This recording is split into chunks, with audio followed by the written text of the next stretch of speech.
on your end. When you see it pop up, that means we are live.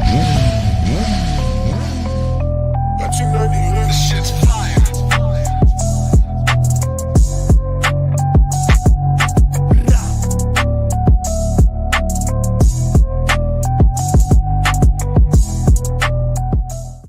What is up, everybody? Welcome to another live Pin the Gas podcast on this beautiful Monday afternoon. Listen, I hope everybody watched that MotoGP race. You guys already know I'm Team Martin, but we will get into that here in a minute, right?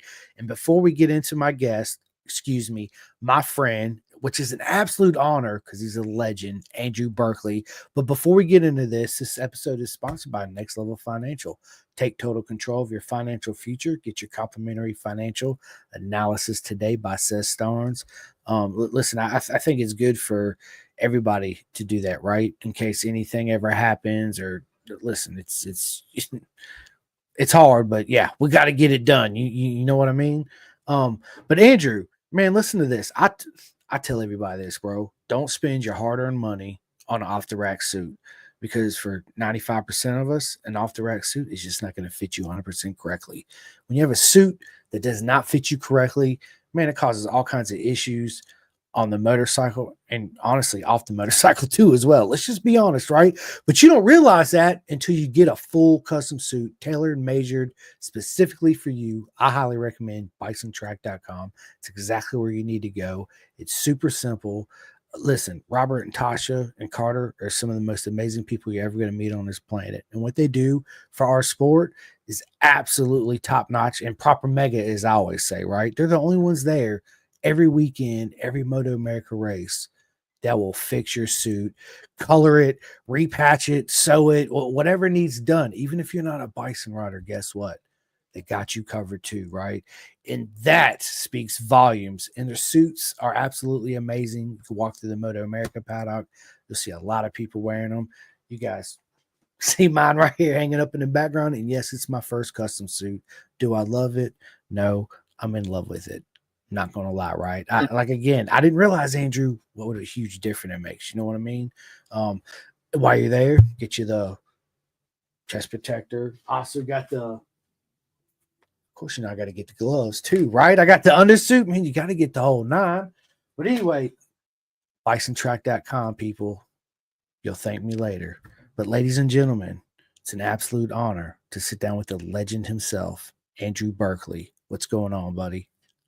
Not much, man. It's an honor to be here and an honor to be on your podcast. I was looking forward to it for a while now.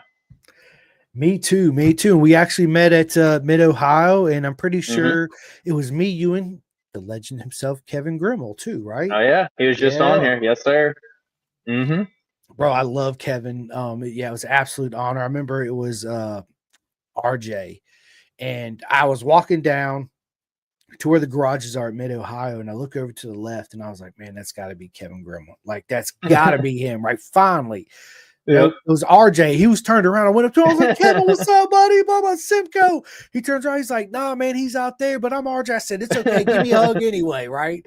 Yeah, so that's how, dude, yeah, I was absolutely ecstatic. But I should have got it out. He actually sent me his Free Hugs Racing hooded sweatshirt with my name on the back, which is. Oh, cool. Yeah, absolutely. So, so that's where me and you finally got to meet, as I tell everybody, in real life, right? Instead of Facebook friends. Yep, yes, sir. So you were actually racing that weekend, but before we talk about Mid-Ohio, before we talk about 2024, I want to take it back to the humble beginnings, brother, man. Where does your journey start? Man, my journey started, I was born in Colorado, then moved to Kansas when I was 2 and lived here ever since. My family we stay pretty localized, my direct family in Kansas City area, but I have a lot of roots back in a small town called Seneca, Kansas.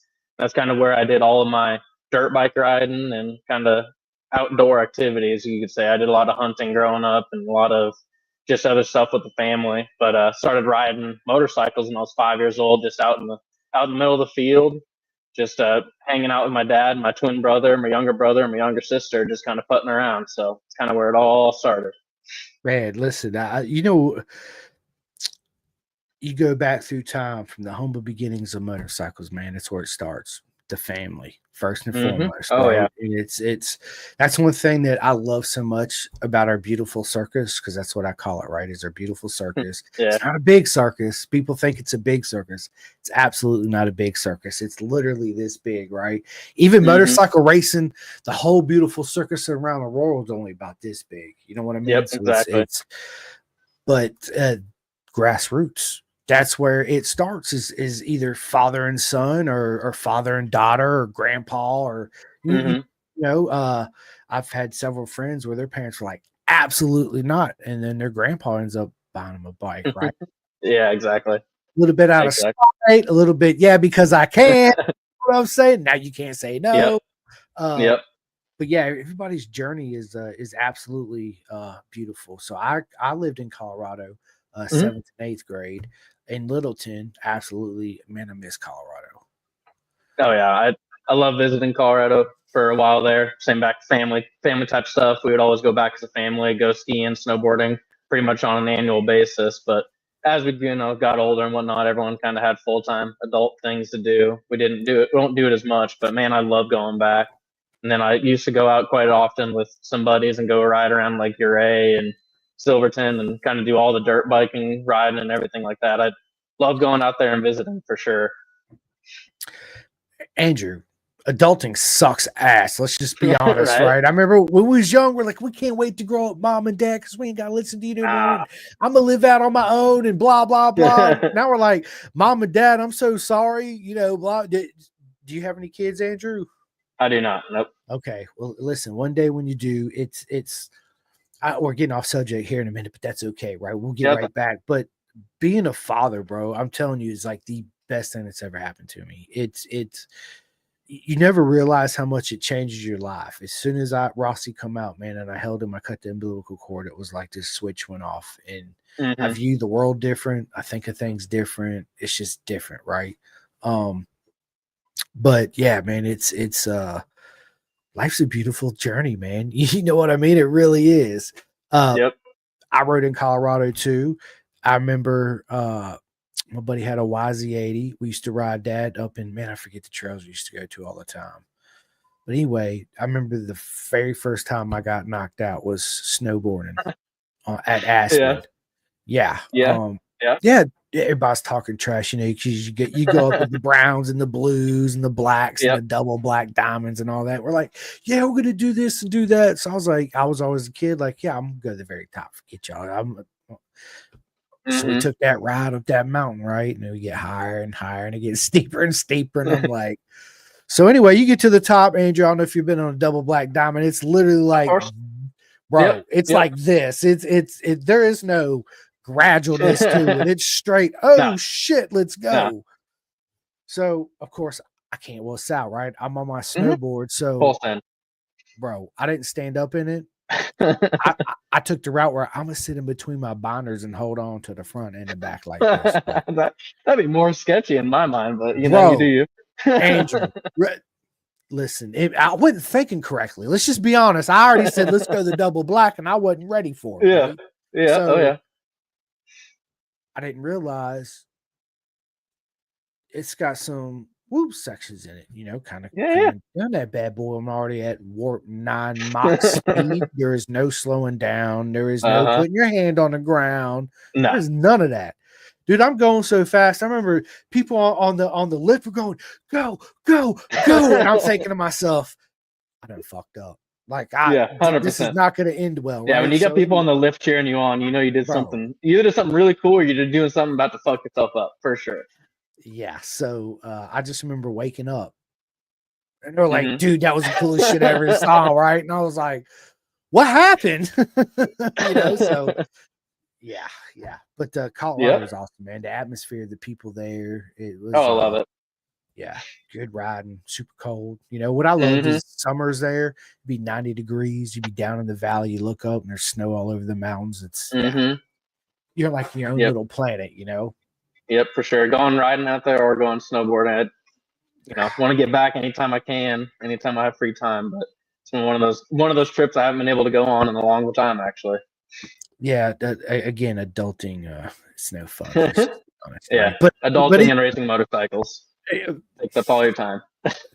all of it, right? And that's what Uh, makes it so worth it, right? So growing up, getting a little bike, riding around in the mhm. woods, where did the Yep. competitiveness side come out of Andrew?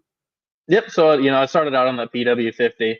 I feel like most people start out on something similar to that. But my twin brother and I both got PW50s, and that's really where it started kind of kicking off us being competitive with each other. We started kind of racing each other around, crashing, doing the normal stuff. But as far as getting competitive with motorcycle racing, that didn't start till a while longer. I kind of went through several sports. Yeah, I did the normal basketball, soccer, football, baseball, all that stuff. And I was competitive. I always wanted to win, but I never really felt that I kind of proved myself in those sports. I like the team atmosphere, but I really wasn't proving myself as much as kind of working with the team. So I kind of gravitated towards the sports that I could really just showcase myself. I started doing gymnastics when I was really young, and then started doing diving, like off a springboard, 1 meter diving, and then that kind of did that for a while, leading up to middle school and high school. Then when I was in high school, I kept doing diving and was on the varsity team and whatnot for diving, and then also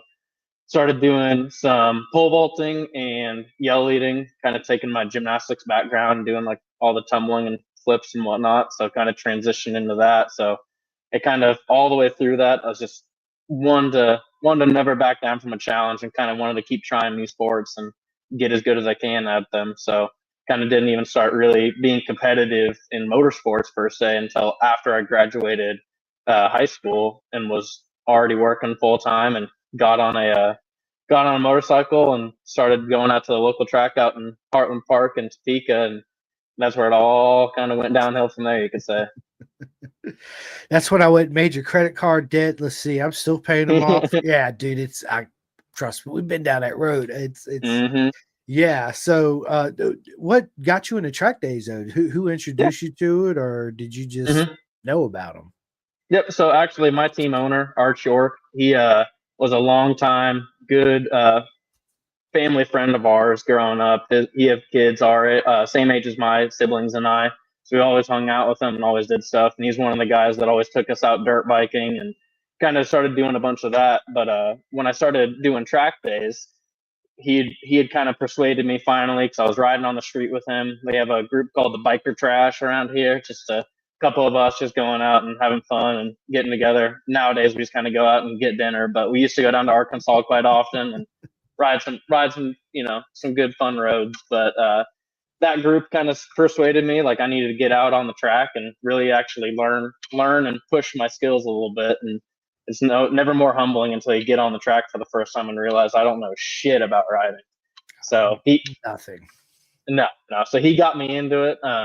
Ever since he kind of persuaded me just to start doing the track days, it kept on going further and further. Then he persuaded me, he's like, you need to start racing. Started racing with Arma. He drug me into that's kind of the organization that the team was racing with, Underground Team Racing, and he said you need to get out here and you need to start doing it. So kind of went from there, and luckily had his guidance going through it, and really persuaded me to start pushing myself and getting better actually at racing rather than just riding around. That's listen, it all again, everybody gets into it, different. Some earlier, some later in life. I didn't get into it Mm-hmm. till I was into motorcycles ever since I was a little kid, right? But I didn't get into track days. Just let's just be honest, it's not like it is now. I mean, Mm-hmm. it's everywhere. The word you just put on Facebook, if you say anything motorcycles, you're gonna come across a track day organ Yeah. into Arma, CCS, something. You're gonna eventually come Mm-hmm. across it back in when me and your dad, how old's your dad? My dad was born in '69, so I don't know what year you were born. Okay, yeah, I'm a lot younger than him. Okay, good. But anyway, what I'm trying to say is back then, there wasn't really, there might have been like an ad or two in a magazine. That's it. Mm-hmm. It wasn't Mm-hmm. like it is to this day. So it's basically word of mouth, or you knew somebody that knew somebody that knew somebody that knows somebody that. Uh, Yep. yeah, it's but then once you get there, it's like what you said, right? You think you know how to ride. I was the same way, Mm-hmm. skate on the street, riding wheelies, running from the Oh pole, yeah. Oh yeah.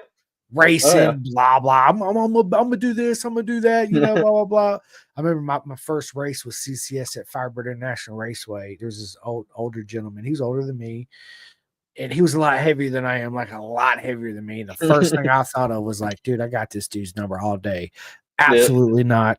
Absolutely not. He was, dude, I stayed on him, but I could not catch any ground on him. I couldn't outbrake him. I couldn't out accelerate him. Mm-hmm. And I'm confused the whole time on what am I doing wrong? Right. And Yep. then I realized about, I don't know, 8 laps into it, 6 laps, whatever it was. I was like, I just need to eat this humble pie and just realize I don't Yep. know anything. Like, I know this is Exactly. a throttle right here, and I know I can turn it, and I go faster. And this is Mm-hmm. my front brake, and this is my rear brake. Other than that, my clutch, I don't, I don't know shit. So You got to go in with an open mind and willingness to learn for sure. If you walk in acting like you know everything, you're not going to learn anything, and you're only going to end up wrecking other people. So yeah, it's something you gotta really, you get humbled quick and you get passed by, either like you said, someone a lot heavier than you or someone on a way smaller bike. It humbles you pretty quick.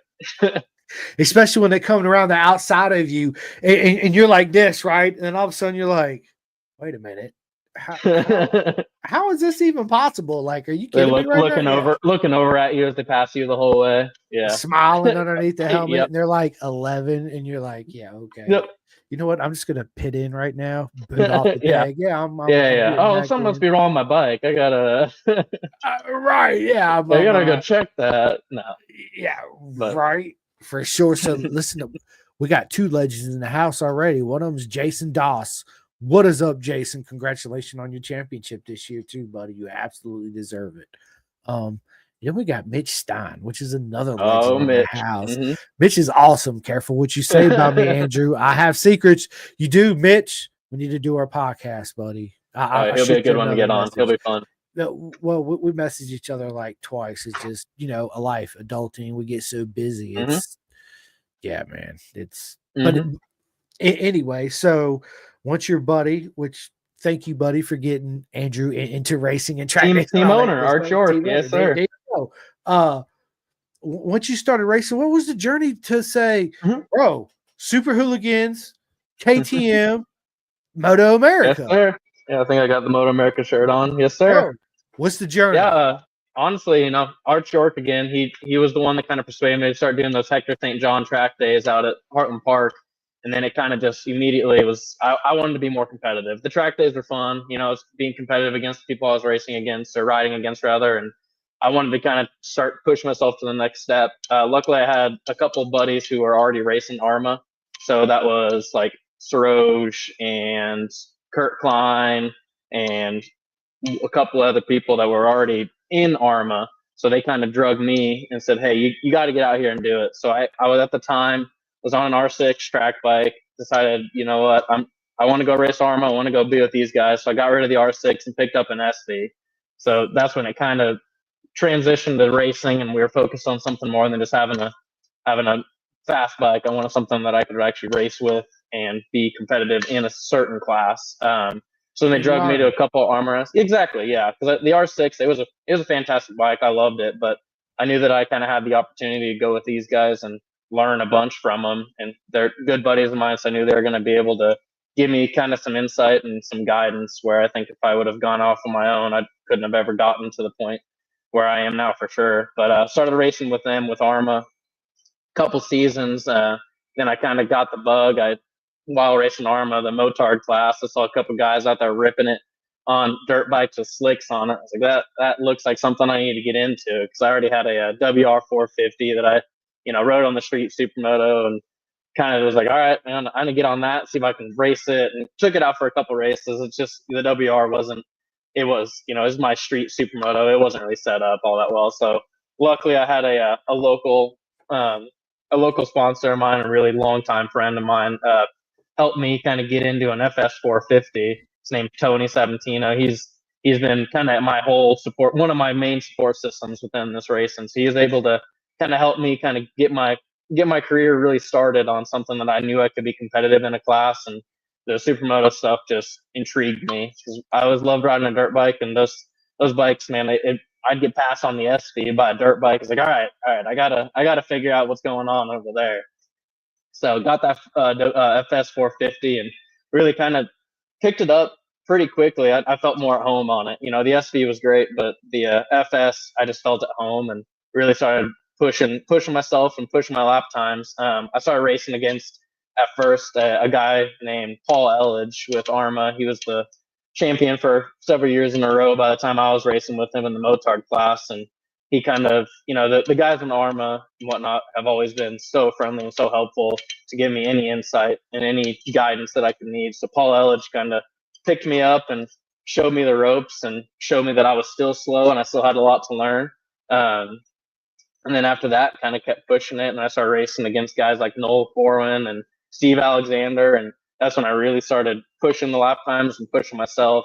And then I got second place, I think, 2 years in a row in the national points on the motard, and then finally last season in 2023, I picked up the number one plate and got the motard national championship in points. So it's kind of something I've been chasing for a little while, and finally locked it down and got to get a whole bunch of opportunities and go all across the country doing it and racing. So after that, after I got that championship on the motard, I figured I was going to get back and race the motard again and defend that number one plate. But I got persuaded by a couple people. One of them, Matt Crabtree down in Wichita, he was like, "Dude, you need to be riding hooligan. You need to go out and do the MotoAmerica thing." And I kind of pushed it off a couple times and kind of realized that he was right. I have the opportunity now to do it. I have the time within my life and whatnot. I don't have kids yet. I could get out and do something like that. And getting out and racing the hooligan class, those guys looked like they were having a blast every time they were racing. So that's kind of the class I wanted to go with. It fit kind of my style, having the handlebars and whatnot. It's kind of just like an oversized motard, really. So I figured I'd just pick up the 890 and go for it. So I was able to pick that up last season, start building it. Butch, or James Flum, I guess, he goes by Butch, Fast by Butch. He kind of really helped me. He's my mechanic. He helped me build that bike to actually be something competitive, using a lot of EDR's help. They did all the engine work on it, and then Fast by Butch, local here, he helped me build up my bike and get it to where it actually would be a competitive bike within the class. So then he traveled around with me with the whole MotoAmerica circuit, which is awesome. And then Kayla as well. She was with me. I think you met her at Mid Ohio as well. But they followed me around all season. Were my main support at all our races and whatnot. But so then getting into racing MotoAmerica, man, I never thought it's kind of a dream of mine to go out there and race pro of some sort, and it's kind of opportunity. I got it and seized it, and I definitely don't regret it at all. It was such an opportunity to have, and I loved it. The racing was fun. The guys you meet, like Mitch and whatnot, they're just the best people out there. They are so supportive and so helpful to get me up to pace, but then also, be competitive with me and not afraid to rub elbows either. I love it, man. Again, our beautiful circus, right? It's exactly the people you meet. They're instant family. It's not just friends. It's yeah. Every time I walk by, somebody's. Are you hungry? I'm starving. Here you go. You need something to eat, right? You need some water. Whatever it is, right? You don't get that at a football game or out there tailgate. We're not talking about tailgate, right? We're talking about in the game, right? Within. Bro. Okay. Proper mega story, right? Supermoto. I freaking love Supermoto. I think it's one of the best things. Whoever come up with the idea one day, whatever bong they was hitting, it was like, bro, let's throw some 17s on my dirt bike and go rip it. Let's do it, dude. And then exactly, bro, it's like the best thing ever. I freaking love Supermoto. I love watching it. I love riding it. It's where's the bike at? Like Mitch said, and where's that bike now? Yeah, that bike actually, unfortunately, I don't know if Mitch is picking on me a little bit. I went out to race at Barber at the end of the season after the Hooligan series and race with Arma again. And they have the vintage test out there those weekend and whatnot. It's the best event to go to. I love going to it every year. So I was like, you know what? I'll break out the number one plate. I've only ran it the beginning of season at Roebling, and then I didn't run it the rest of the season. Just was too busy caught up with the MotoAmerica stuff. So I was like, I'll go out to Barber and I'll run that number one plate, and say hi to all the old friends. And I got to do all that, but I didn't get to race it. I blew it up during practice. It broke a camshaft and broke a crankshaft and kind of, kind of limited my racing that weekend. I still raced sidecar. I was a passenger on a sidecar too, so I got to still be out on track and do all that. But the motor of that bike is currently torn apart and in pieces. And again, Fast by Butch is helping me rebuild it, and we're sending some stuff up to Millennium and kind of doing the whole rebuild now. So it'll be ready for next season. I'll get out on it again, but it's a little broken down. Listen, it's part of racing. It happens. Mm-hmm. You know what I mean? It really does. Bro, can't wait to. You have to send me some pictures of the FS 450. Yeah, That's absolutely, man. Husqvarna, beautiful Yep. bike. Yeah, absolutely. That yellow and the blue, which is basically a KTM 450, but just a different color. But this whole other conversation, right? Same thing as a gas, right? I tell people that they're like, they're not owned by KTM. I was like, dude, yeah, so my buddy got a Husqvarna 701 Supermoto. Man, that thing is absolutely insane. It's sick. Yeah, I want one, but I'm like, I know I'm going to jail because it just wants you to, dude. You can't help but ride mono wheelies on that thing wherever you go. Oh yeah, I don't care where you go. If it's 25 miles an hour, okay, cool. Yep, 100%. 45 miles an hour, cool. You see a dog, watch this dog. You know what I'm saying? No, like, yeah. Yep, no, it's the same way with like when I started out on that WRA. It was just I rode around on that thing on one wheel more than I did two for sure. Just everywhere I went, ride it to work, and cops follow us to work and ask me some questions. And luckily, didn't get any tickets on it yet, but I did maybe wreck during the wheelie once after going to wash the bikes actually and broke my foot, had to have surgery. So I learned a little bit of a lesson, but not much of one. I still ride wheelies everywhere. Dude, listen, it provokes it. Like the supermotors wouldn't be invented unless they wanted to ride wheelies. I mean, it's just I tell everyone, man, if they're gonna get into a bike, they want to. If they have anything similar to my personality of wanting to adventure, wanting to go out and do things, get on supermoto. You get on supermoto, you can go anywhere. You can still ride on the road, but then you see a fun trail or something that can turn into a jump. You peel off and hit that real quick, come back on the road, go everywhere. And then you don't have to worry about it getting scratched. You can park it anywhere and you're not worried about anyone bumping into it, nothing. It's just the ultimate toy.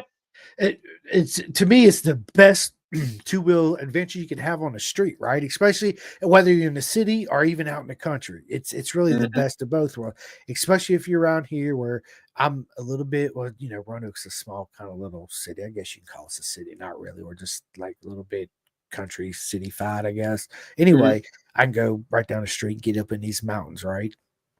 Or like you said, I can pull off a trail and go whatever. If I'm sitting in traffic and you're on a whatever bike you want, right? The CBR 1000 SP R, right? Well, whatever, right? You're confined on a supermoto. I can be like, all right, I'll see you fellas at the house. I'm going to the sidewalk. I'm cutting through here. I'm going in between the car. Like I'm out. See ya. Yeah, and what it does is it promotes so much fun. Your license is in serious danger. I mean, that's what it is, But yeah, I love it. I love supermotos, man. I've had several. The best supermoto I've ever had was my Aprilia SXV 550. Okay, yeah. That thing was a V twin. Fucking, they claimed whatever 90 horsepower, 70, whatever it was. It was an absolute missile. Yeah. So, but anyway, dude, bro, sidecars. So my favorite race of the year is the Isle of Man TT over MotoGP, MotoAmerica, BSB is the TT. And it's not the solo guys that I think are the most insane out there, right? Out there. It's the sidecars, but not the rider, the monkey. The monkey in the sidecar to me is like, I'm like, dude, like that's absolutely insane in the membrane, right? So tell me your adventure of riding as a monkey in the sidecar, man. Yeah. So I started out again, I was racing Arma, and so Arma's, the premier racing organization in the US if you want to get into racing sidecar for sure. They got all sorts of classes and everything. But doing all the supermoto stuff, and Michael Platt over here in Missouri, a good friend of ours, he's got an old vintage sidecar, and every once in a while he'd need a fill-in rider for him. His monkey, his girlfriend couldn't make it out, whatever, and he he one day asked me actually at Barber, I think for the first time. He's like, "Oh, just go out on it, try it." And I'm always up for an adventure, so I was like, "Absolutely, I'll go. I'll go do it." We're just doing practice. Like, well, I'll go try it out. And man, tell you what, it's exhausting, but it's a thrill. I mean, it's so much fun. Dragging your shoulder on the ground, you're kind of getting your head real close to the pavement, and it's just something different. I love motorcycle racing, and I wouldn't give that up. But being on a sidecar, it's just a whole nother level. They're a whole different. You see the track completely differently than what I do on a motorcycle. But it progressed from there. I just filled in every once in a while, and never really got my own rig or was a competitive in the class per se as far as like being at every race or every round, but filled in where I could. This year I was on a rig that unfortunately a girl, Silky, she passed away last year of a heart attack actually at Barber. So Oh memorial of no. her. So she unfortunately passed away, but a memorial of her, they kind of kept on getting her rig out on the track and kept kind of just showing her rig and showing remembrance for her. So I got asked to hop on her rig and just be a passenger and get out there. And I couldn't turn down the opportunity to be on a sidecar, but especially for that cause, I wanted to get out there. And she was a great person. She's deeply missed within the whole organization. So I'm sure she's enjoying seeing her rig still out on the track for sure. So Listen, beautiful story, man. I hate to hear that, man. Unfortunately, that's one thing that we're all gonna face. You know what I'm saying, one day. So it's man, I hate to hear it. It always breaks my heart, man. But it sounds like she had the best life, especially oh aside yeah, from racing. It's in the family hmm she made and the love that still carries on and what oh she left absolutely. behind. Again, speaks volumes of who she was as a person. So, dude, hmm nothing but love, Absolutely. Andrew. Good stuff, man. Absolutely. Good stuff, bro. I love it, man. So let's get to a couple more of these comments. Chris Hayes, what is up, Chris, man? How you doing, bro? I see you comment and watch all the time. Thank you, Chris, for watching and all that good stuff and show me love and support. I really appreciate you, brother, man. I do. He says, wow, Andrew is a ripper, reps KC very well. Absolutely, he's a ripper. Oh yeah, we're gonna see Hayes. I think next season on the MotoAmerica paddock. So you'll have to get him on after me. Dude, Chris, hit me up, dude. Absolutely, I want to get him on. I want to get everybody on. Oh yeah. Absolutely. So, Chris, hit me up. Shoot me a message. We'll make it happen. And then, of course, Dina Stein. What happened to the comment? There we go. She says Butch and Kayla are awesome. Absolutely, they are. Absolutely, and she's awesome too. She was out up at the races with Mitch. I don't know how she puts up with Mitch sometimes, but she was there. No, she's great. She was one of the track moms for sure. She never let us go empty handed. Any night she'd be, come up here for dinner, come up here for food. You got to come here, get a drink, come hang out with us. She's a part of that family you're talking about. It's something that I didn't expect going into the MotoAmerica paddock. I didn't know really what to expect, but she adopted us for sure. Absolutely, dude. She's absolutely awesome. And she says Andrew is part of our race family. Absolutely, right. There it is. And then Mitch says, from a fellow competitor, Andrew Berkley is a fierce competitor. Absolutely, he is. Freaking legend, man. And then he said that's the truth about the license. You know what? Absolutely, it is. And if you never rode a motard, anybody out there listening, do it. Do it. Oh yeah. Do it. Leave your Well driver's license at home, but just get on the motard and go anyway. I don't have my driver's license. What's your name? I forgot. Yeah. Right. Yeah. I'm advised not to talk about anything. Yeah. Plead the fifth. I will not speak without a lawyer present. I do not condone any of this. I'm not telling anybody to do that. What me and Andrew are saying is we do it on Ride 5, the video game, the Supermoto class. Yeah. Amazing. Yeah.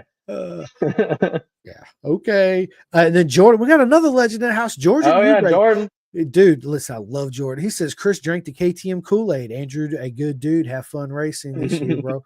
Man, dude, yeah, I did, man. Like I told Andrew, I got this at the MotoGP race when I went with my Brad Bender hat, and of course, I know Andrew's a KTM guy and Jordan's a KTM guy. So, yeah, man.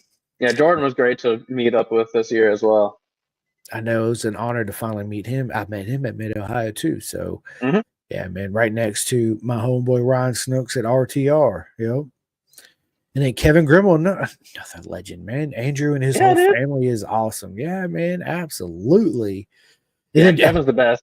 Dude, he He's is the a best.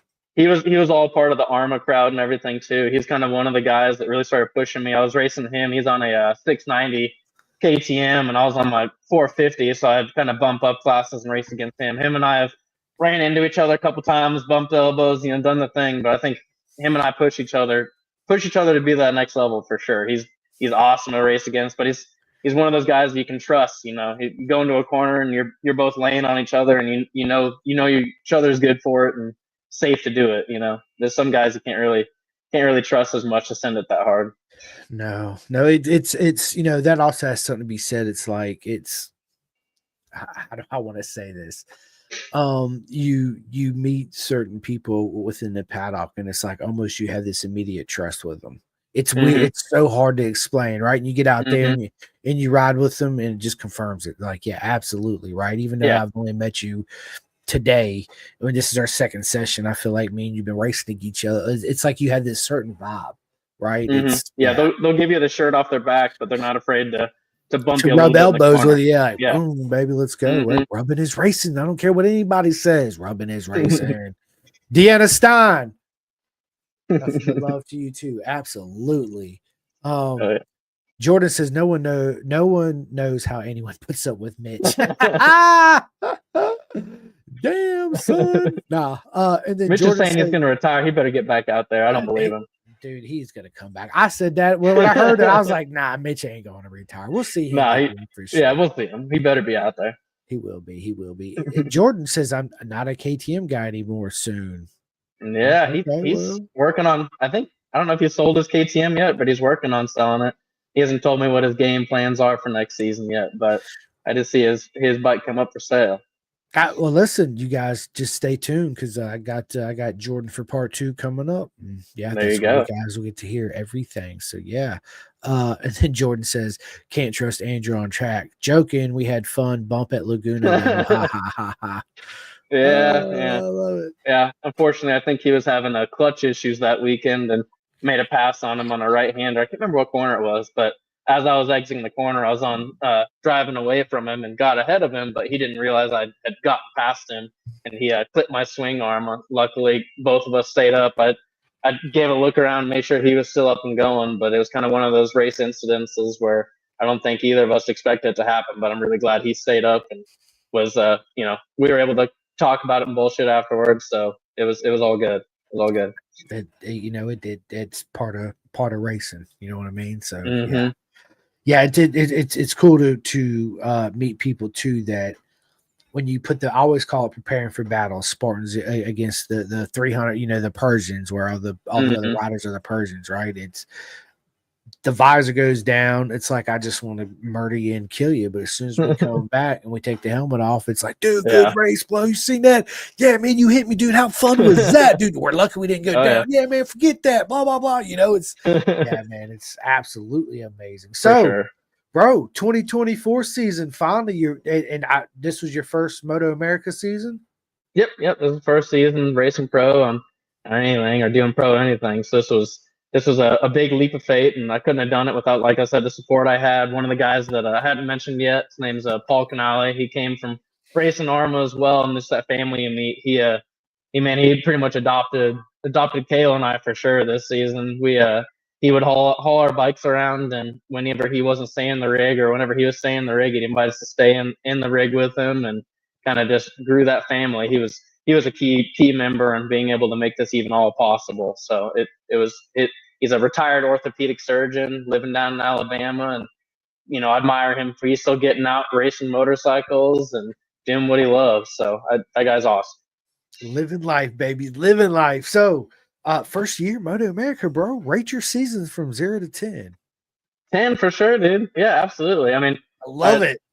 All in all, way too competitive to be happy with, where I finished. I finished 15th in points, and way too competitive to be just like okay with that. So, I have ambitions and goals to definitely improve upon that, next season and whatnot. But all in all, like we talked about, the family I got to make throughout racing MotoAmerica, the experiences I got to have, the new tracks I got to go to, all of it, all in all, man, 10 out of 10 for sure.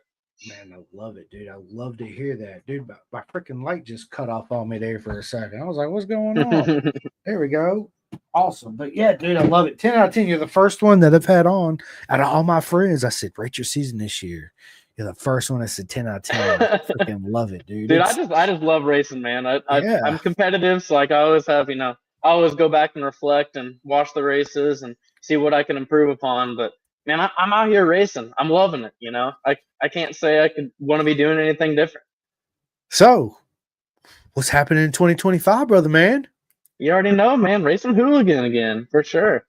I I'll be love back it. I on the love it. I love KTM again. That's the plan as of now. 2025 for sure. Gonna hit every round just like I did this season, and kind of try, like I said, try to improve upon my standings, and honestly just grow as a rider more. Jumping into racing this bike, I hadn't rode it at all till I got to Daytona. I mean, I done some track days on it, but that was pre doing any work to it. I did some track days out in the cold and whatnot, so I really didn't get to crash it once, did all that, but never really got to go full race pace on it. But then going out to Daytona was the first time I rode it, so I think all season was a little bit of an uphill battle for me. I was learning the tracks and learning the bike and learning how to race within the Moto America, paddock and whatnot. It was an uphill battle for me, but I loved it. Got to push myself and really got to kind of see my strengths and weaknesses. And now that I have a little bit better understanding of all the tracks I'm going to in the bike, man, I'm coming in strong. I'm gonna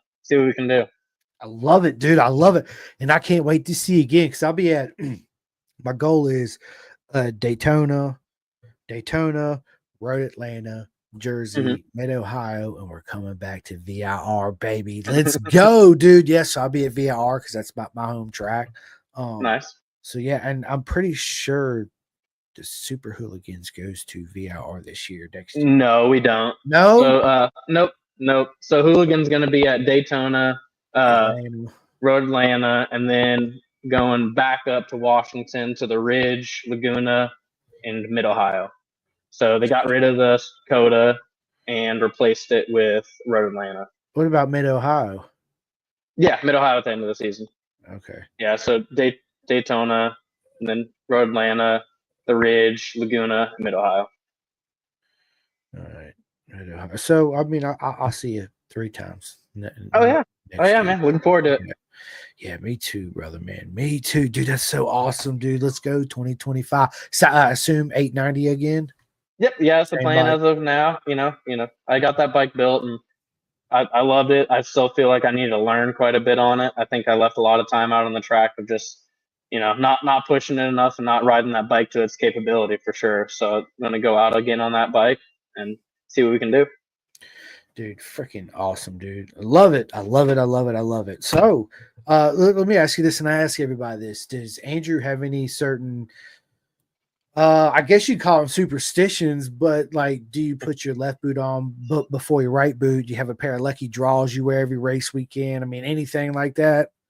No, I don't, man. I never really have kind of had any of those superstitions or anything during any of my sports, really. I don't know. I think that you have to get the mindset right for sure. You have to be in the game and you have to be wanting to win. You can't go with a negative mindset or can't go out there expecting to lose because that's where you're finished. I think it's kind of all you got to set your expectations where you want to be and push yourself to get there. But no, I don't have any.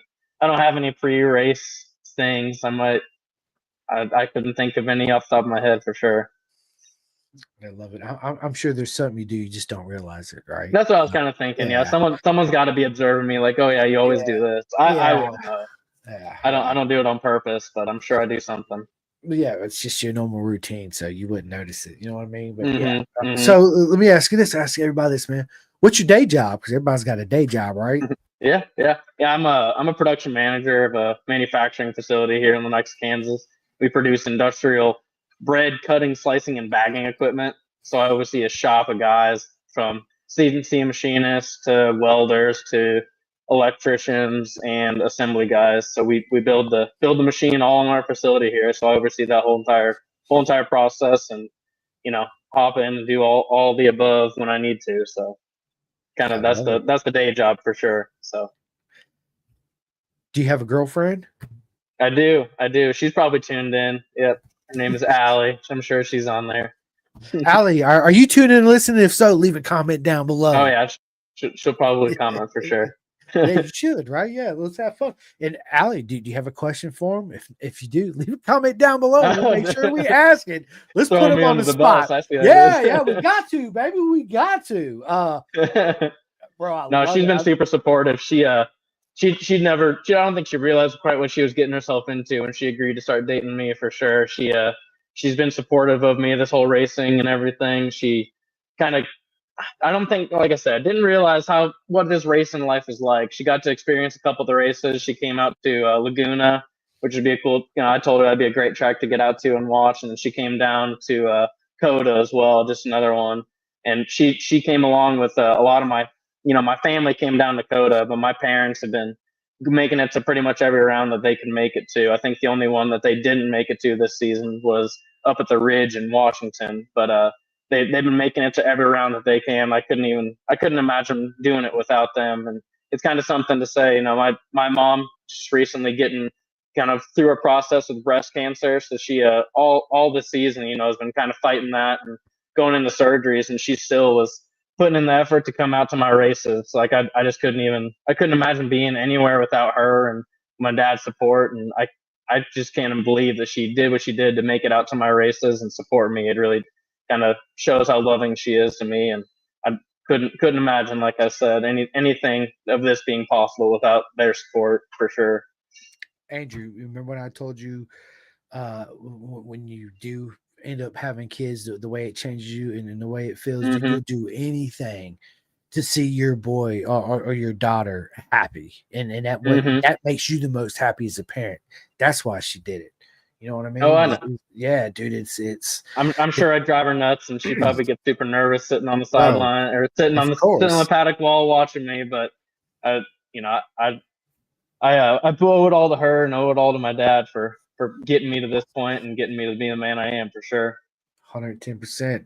I'm the man I am because my mom and dad too. 110%, man. So love it, dude. I freaking love it. Do you name your bikes? Did you do your motorcycles? No, I'm not much of a naming person to be honest. I've gotten asked that a couple times, and no, I've never named any of my vehicles or motorcycles or anything like that.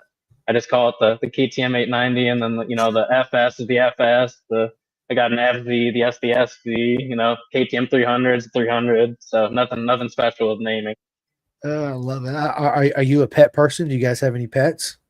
I don't have any pets. I'm not really a huge pet person. I think the lifestyle doesn't really suit it Boo! No, I'm either. just playing, Andrew. I'm just playing. Yeah, you know how it is. I mean, it's just like I've never really been a huge pet person. And I think especially with the lifestyle of racing, I think that if I got a dog or anything, it'd be neglected at home, or I'd have to taken it to the racetracks. Sometimes I don't know. The dogs at the racetracks, I think it's cool and all that you're bringing one of your family members with you, but it sometimes seems like they're less happy being there, barking all day, and on the hot paddock. I couldn't imagine being a dog walking around the hot asphalt and whatnot. So, no, it just doesn't make sense in my lifestyle. It's all good, brother. It's all good. Of course, look, dude, she's straight Oh, I freaking saw her passed before the out. podcast. Yeah, she was walking in when you walked out. Yeah, she right here, Charlie, dude. She's my old baby, man. She's getting up there in age, but she is she's definitely a daddy's girl. I'll put it to you that way. Yep, Yeah, yep, yeah, she goes with yep. me everywhere. She's That's freaking awesome. love, Yeah, freaking love that my thing. dad still. So I grew up with dogs and whatnot. My dad has always had in his family a litter of puppies from the same bloodline of German short hairs. So we always go hunting with those dogs, and we've had a couple litters and whatnot when I was living at my parents' place. And I got to be around them and everything, and they're great dogs. But so I like them from afar, love them from afar, but I don't think I'm necessarily a pet owner at the moment. It's all good, brother, man. You will one day, trust me. You will, especially growing up with them. Hmm. Let me ask you this, man. Do you have any tattoos? No, man, I only got scars, no tattoos. Well, we can count them as tattoos, right? Yeah, they're pretty much the same thing. They're gonna be with me forever, so I don't, I That's don't think right. they're That's gonna right. just go away any day soon. No, it won't. Dude, so we have another legend in the house, my good buddy, Mr. Eli Oh Cody. yeah, hell yeah, Eli. Mr. Hmm. Berkley, how we doing? Yeah, dude, man, he's another one of those guys that came out and started racing armor with me. And him and his dad, they're they're Oh yeah. hilarious to be around. You've been around them. But no, Oh he yeah. came out and showed me again, another slice of humble pie for me. Showed me I'm slow on this motard.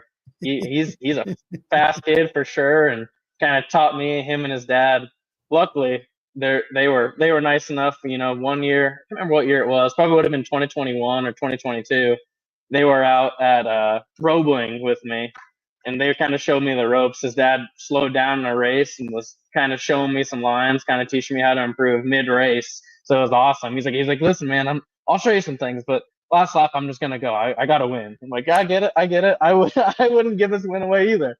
But no, Eli's one of those guys that I've been trying to chase down, trying to learn from and see what he can do. I was gonna race him here the last race of the season out at Barber, but blew the motor and couldn't really get that time to go out there and play with him some more. So That's all right. You get your chance. So yeah, I freaking love the shit out of Eli and his dad. They're absolutely amazing human beings. Can't wait to. It's always hugs and big middle fingers and smiles and all that good stuff, right? And I freaking love it, dude. These are my people right here. Yeah, we speak the same language. We love it, Yeah. Yeah. Are you really friends with anyone if you don't give them the middle finger as you're going by past them on track? I don't think so. Dude, if I can't run by and smack you in the ass till you look good, we ain't friends, right? Like, you like blew up motor on the side of the track. I'm definitely flipping off my friends as they go by. Like, facts, come on. Right? Look, Eli says you can play with me anytime. Facts, baby. Let's go, right? Yeah. I love it, dude. Oh man. Yeah, that's awesome. Dude, bro, are you a coffee drinker? I don't drink coffee either, man. I never really got into it. I kind of think it's just burnt bean water, but to each their own. You have your own you have your own drink. You always maybe spit out my water all over my freaking computer. It's hilarious. He said no bean water. Yeah, dude. I stick to protein shakes and water. It's pretty much, that's pretty much all I drink. Man, so I'm a big water drinker. I don't drink sodas, teas, lemonades. I very rarely will get like a Chick-fil-A lemonade, right? Because it is good. Oh, yeah. But man, since I grew up not drinking that stuff, it's such a diuretic for me. I can literally take 3 or 4 sips of a Dr. Pepper and immediately have to use the bathroom. Same thing with teas. Oh, dude, I like too. them. Like I like when it's cold outside. I do like my coffee. I like cold coffee and warm coffee. But a real good coffee, you don't need anything in it, right? It's good just black, just straight up. But I do like teas, like soothing teas at nighttime sometimes, during the winter time, it's snowing outside, get you a little hot brewed tea going on. Oh man, so get hot chocolate. Come on. That too, but to me, man, it's just too much sugar, man. I try to stay away from as much as unnatural sugar as I can, right? Dude, Eli, I know you are. I freaking know you are. He says, I'm on a strict Coke, Red Bull, and water diet. Yes, I know. That's hilarious. Oh, man. So let me ask you this, Andrew. Tell us something we don't know about Andrew Berkley. Don't know about Andrew Berkley? Man, I'd say a lot of my life is kind of around this time, around racing and whatnot. So it's kind of hard to really pick much more out of my brain that you don't know about me. I guess a lot of people might not know because he hasn't been around much. I do have a twin brother. He'll come around every once in a while to races.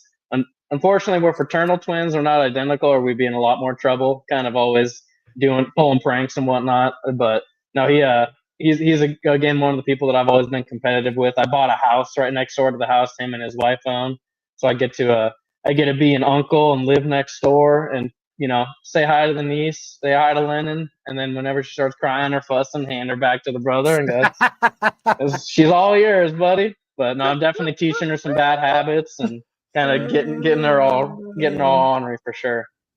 Be like, Uncle Andrew loves you, but you got to go back home now. 100%. Yeah, she's already learned a couple of bad habits. She's jumping off of the railing onto the couch over at my house, so she'll go home and do it over at her place and stuff like that. So she's definitely learned some things from the uncle next door.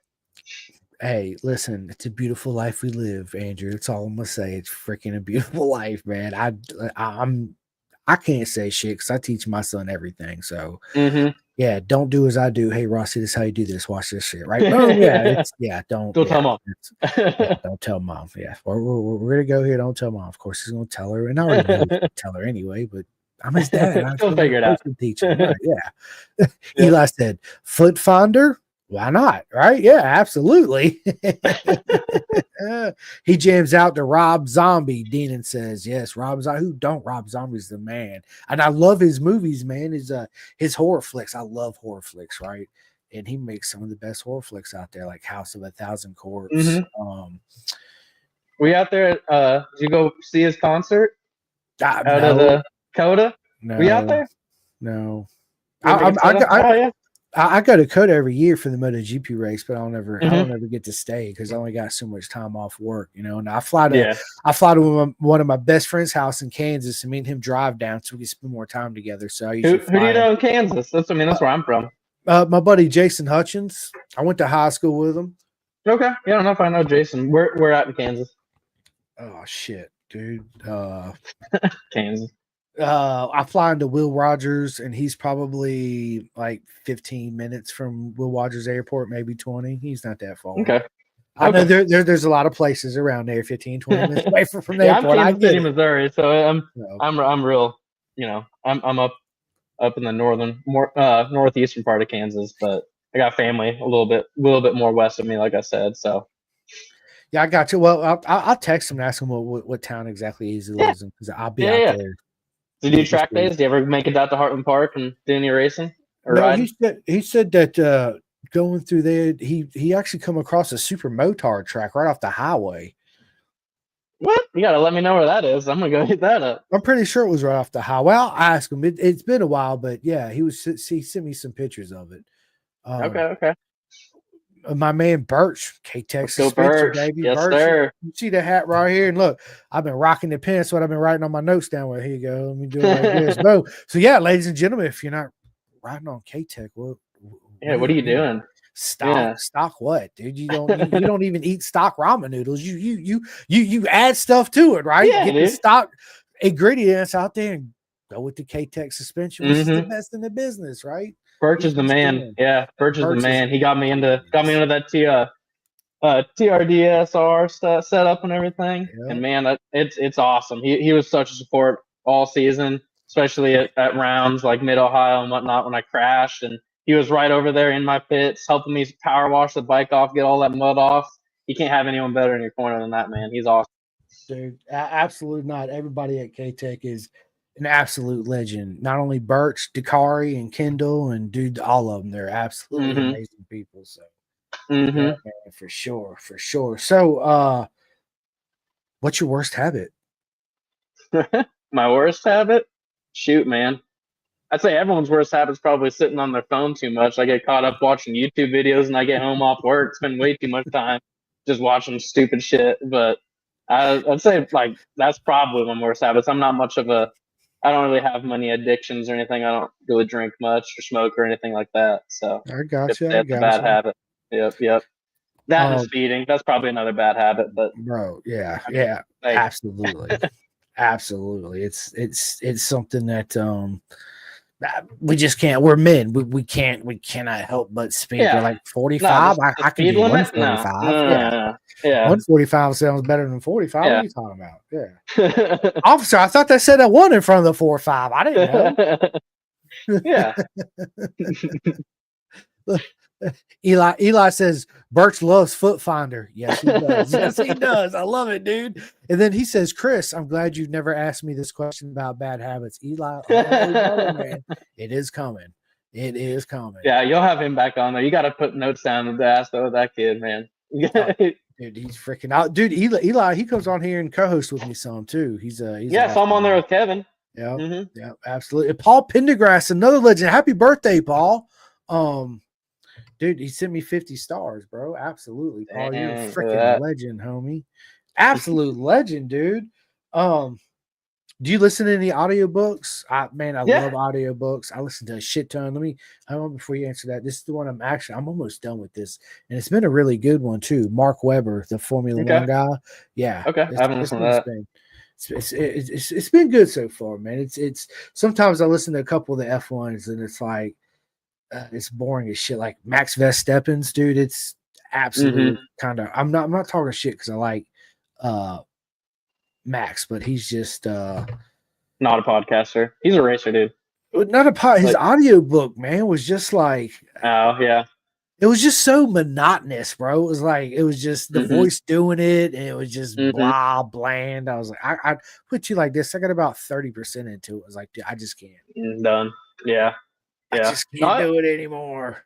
Yeah, I listen to. I mean, I listen to your podcast. Do that.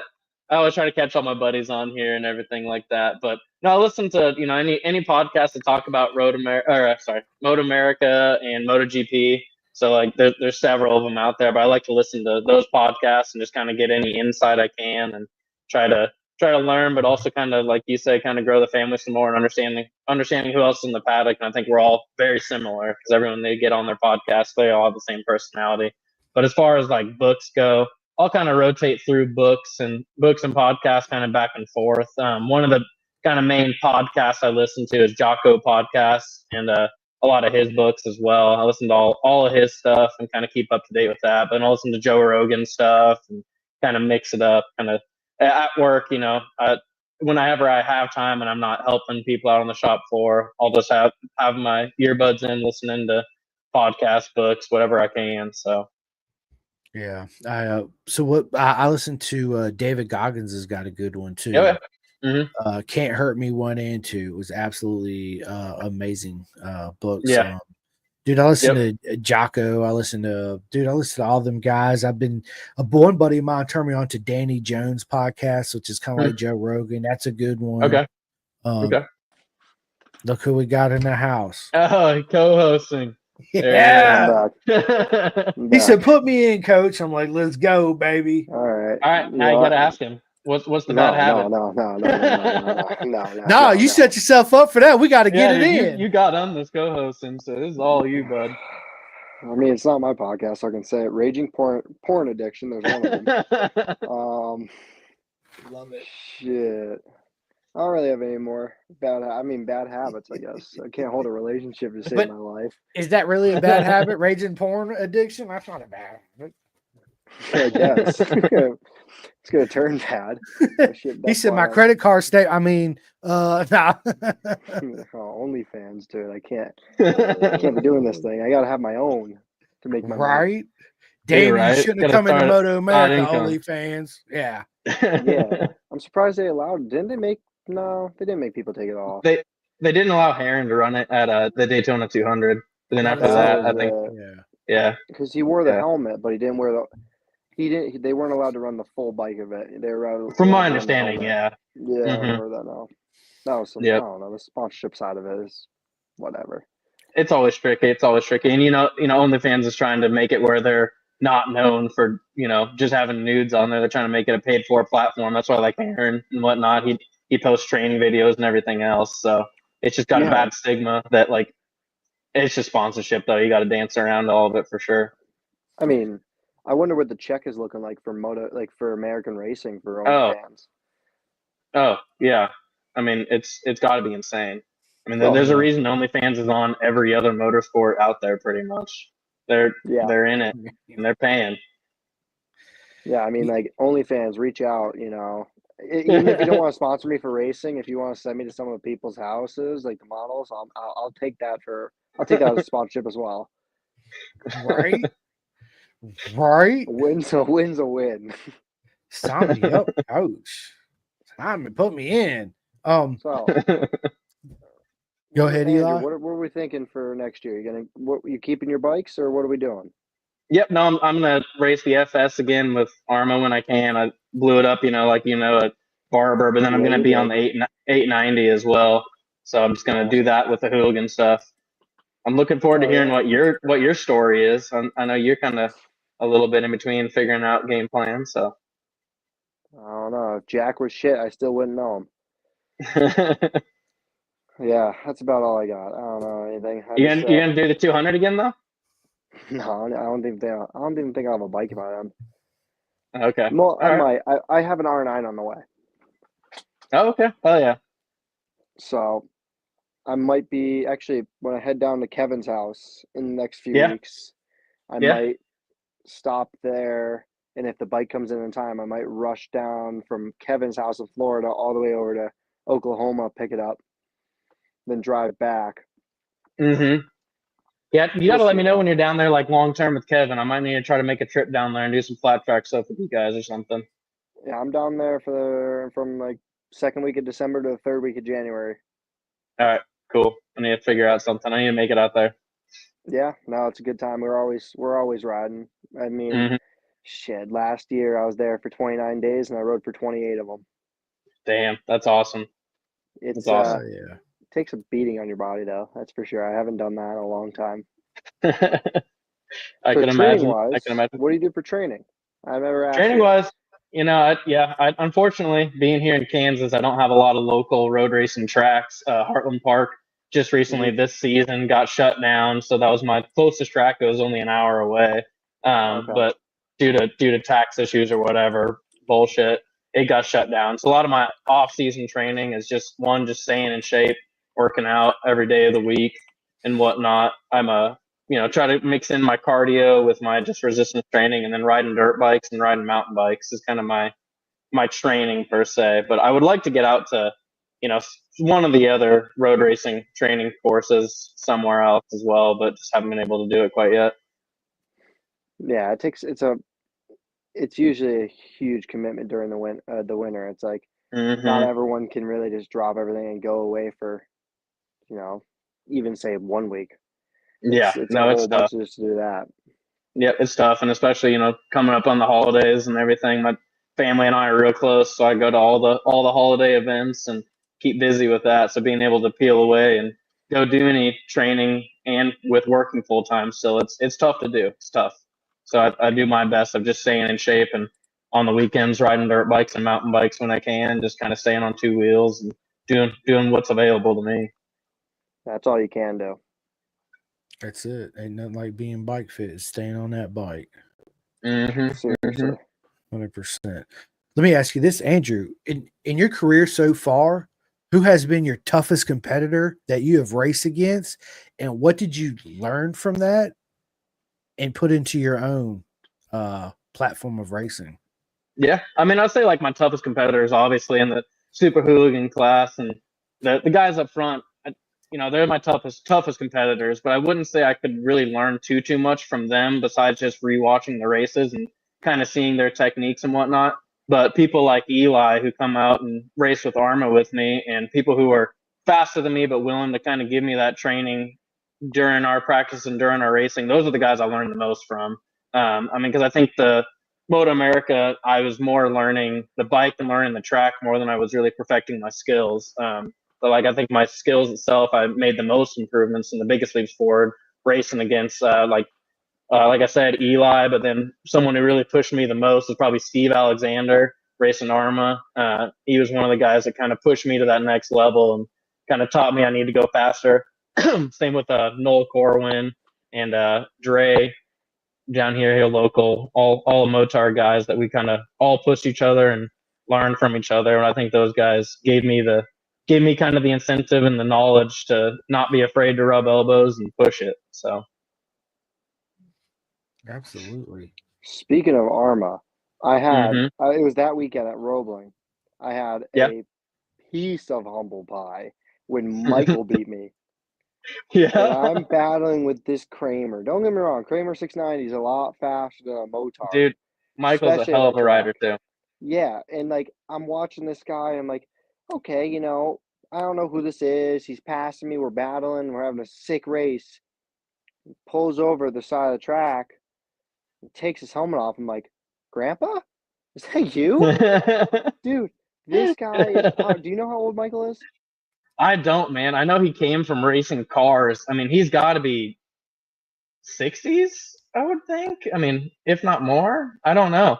He I is. can't, I never asked him, honestly. He's older, but you know what, dude? He Dude, rides his ass off. He is a sick rider, yeah, and and like, we dude, I had come in some sick exhausted battles. riding and everything, and he's just like, he's not winded. I'm like, how No, are you doing that, dude? So good. No, he's one of those guys too, like, racing, bumping up classes. The Motar class is the primary class on the bike, and then bumping up to sound singles two. Got to race against Ralph Strapoli. He's always a competitor that I got to try to keep up with. And then, like you said, Michael in the sound of singles one class. I mean, that guy, very, very good rider, and gotta pick up pace, trying to keep up with him on the 450, try to catch his draft when I can. But I mean, the whole time he's a carrot to chase and a guy that really puts puts you into your paces. He doesn't take it easy on you by any means. I think you guys bumped a couple times during that race Yeah, when I was watching you at Roebling. I think we collided at least 7 times. And he came off right on the track, was so excited about it, had a blast, loved it. Yeah, he's good dude. I mean, same with Ralph. This Mhm. weekend or at our Barber was the first time I've ever been able to race against him. Oh, really? Yeah, no, he's great. Yeah, I mean, Yeah, we had a sick battle the first race, and then he had to pull out his actual Moto3 bike. yeah, that's usually how it goes. That's usually how it goes. He'll first day like win, but then he'll second day break out the cheater bike. It's not a cheater bike, but it damn sure is close It's to one. goddamn close to it. Yeah, that bike's nuts. He's got a hell of a collection, man. His bikes are awesome. But no, Ralph, Steve and I will be racing them. I think it was out at CMP last year. We were racing them, and we were back and forth, bumping into each other and whatnot. And we come out of the bowl in the back, and I had been passing Steve, kind of catching his draft, beating him to the last corner before the main straight. And every single time I'd be drafting him, get past him, and we kind of be back and forth. So this time he tries to block and get to the side. What we didn't know is Ralph had gotten around me. He about pushed Ralph off the track because he didn't see him because he's on his little teeny bike way below him. And Steve said he's riding along and looked down and he sees a little teeny bike next to him because he bumped into him. And Ralph said he could smell his armpit as he was riding underneath of him because up here on the motors and little Sound Singles bike way below him. But the Ralph got off and man, he was awesome. Like all those guys, it was just we all love racing. They were all so fun to race with. Yeah, no, they're great. It's crazy. I really like Arma. I wish I could do more of it every year. Me too. Yeah, good family group. Like I think before you got on, man, we were talking about just the family involved within racing. I think Arma really has it's such a family that I wanted to get back to Barber this reason, like at the end of the season, just for that, just to see all the people and say hi to everyone because they've been following me, supporting me through my whole MotoAmerica debut, and I had to come back and say hi to them. I love them. Yeah, seriously, they're great people over there. Definitely have to do more of them next year, especially now that like my bike fits into it. The R9 will fit into. Oh yeah, dude, the R9 will be a killer bike. R6. The R9 would be awesome to get out there and do that. For sure. I think it's going to be a weapon for sure. Yeah, those bikes are killer. Weapon. Yeah, those bikes are killer. That or getting on a Kramer would be sick. Yeah. I don't know. Everything's expensive, but they're all cool bikes. That's the best part about it. You know, if you're going to spend the money, they're going to be a cool bike no matter what. Yep, for sure. And it's nothing like hopping on up. Yeah, why didn't you? I was thinking Hooligan route, but there's no point for me just because I can't race it locally. Yeah, so it's like it's only one use for the bike. Where like the R9s overall, I'm not gonna do like I might do like 1 or 2 MotoAmerica rounds, but it's like at least I can race it everywhere else. For sure. It's kind of season again. Yeah, I'm planning to do the full season Hooligan again on the 890, and then just do the Arma rounds when I can, and hopefully more than I did this season. Like I said, I only made it out to Roebling and to Barber, so I really didn't get to race much with Arma. But I definitely want to try to make it back to more of those rounds, and then I race a little bit of BRL, the Bagger Racing League, as well this season. That was fun to race out with them. They put on a great production for what it was, and out of our local track the only local track now, Hastings, Nebraska. So did that, and I might do a CCS round or two. I'm not 100% sure yet, but trying to just get on track as much as possible. Yeah, anytime you're not on track, you're losing out on a whole bunch. That's a fact. So what 2 rounds are you plan on making it to, Eli, next year, I mean? Jersey for sure. And then probably Virginia and probably Ohio. I have to go to Ohio again and Virginia. It's in my list it's in my top 3 tracks, 100%. I raced MotoAmerica there in 2021, so it was probably that was my first like really good race. I think it was my first ever race that I was like in the front pack of the race. I mean, the gap between first and eighth place in that race was 0.7 at the line for a Junior Cup, and that's with Tyler. That was with Tyler Scott racing, Ben Glotty, Gus Rodio, Lamondre, Cody Wyman. I think was in that race. Yeah. Like, dude, that class was stacked in 21. That But class yeah, always has such close Max finishes. Toth was in it. Awesome. Dude, that was a sick year right there. And like, that was my first ever race that I was like right there. So I have good memories there. Hopefully I can get there before the MotoAmerica round. That'd be nice to, I've never Get some ridden a practice, big bike yeah. there. Yeah, It for also has a sure. little bit of a haul though, which kind of sucks. We have nothing close to us. Yeah, same here, man. I got nothing close. Our closest track is 3.5 hours away. Yeah, I think my closest is 4. So Yeah, same about boat. the same. Yeah, it sucks. I mean, Heartland Park used to be an hour away, man. I don't think they've started tearing it up quite yet, but I think it's under new ownership, and they're probably going to turn it into like a distribution facility of some sort and take away another racetrack, which sucks. But I mean, the facilities. Did you ever make it out to Heartland Park, Eli? Hell no, Dude, that I track. don't go that way. You got to.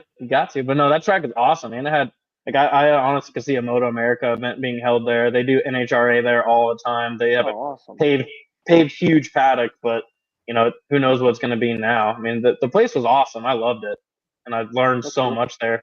But yeah, I've never really made it out nothing. west before, like or western. Like Minnesota this year was the first time I ever went like that far west, like Minnesota and Road America. Yeah, Brainerd and Road America. I just try not to remember Brainerd. That place is an absolute shithole. I've never been to Brainerd. You don't want to. I don't either. I've been to Road America, man. For me, that was a that place 15-hour drive. Oh yeah, blew up an SV there.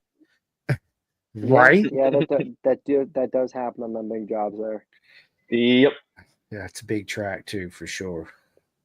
Absolutely. So Chris, you got your whole entire kit on for tomorrow already? For tomorrow, my KTM kit? Yeah. No, well, my man Andrew right here, he races a KTM. I know he races KTM, but like, yeah, you might as well keep that on so when you wake up at 4 a.m. when the official test is on. Or Danny, my man Pedro Costa will be on the official KTM. My man Jorge Martin that won the title. Yes, let's freaking go. He's taking the number 1 plate to Aprilia.